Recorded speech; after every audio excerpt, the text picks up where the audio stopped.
మరి గుడిలో కొబ్బరికాయ కొడుతుంటాం కదా స్వామి. ఈ కొబ్బరికాయ కొట్టడం వెనుక ఉన్నటువంటి అర్థం ఏమిటి?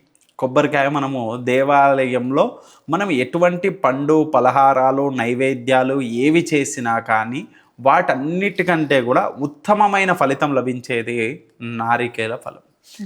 నారికేలం అంటే కొబ్బరికాయ. కొబ్బరికాయ అనేది మానవుని యొక్క శరీరం యొక్క ఆకృతిగా చెప్పుకోవచ్చు. ఆ కొబ్బరికాయకు ఉన్నటువంటి పీచు ఏదైతే ఉంటుందో అది మానవుని యొక్క వ్యర్థ గుణాలని చెప్పవచ్చు. ఆ టెంకాయ గట్టిగా ఉన్నటువంటిది అది ఏదైతే ఉందో మానవుని యొక్క శరీర ఆకృతి.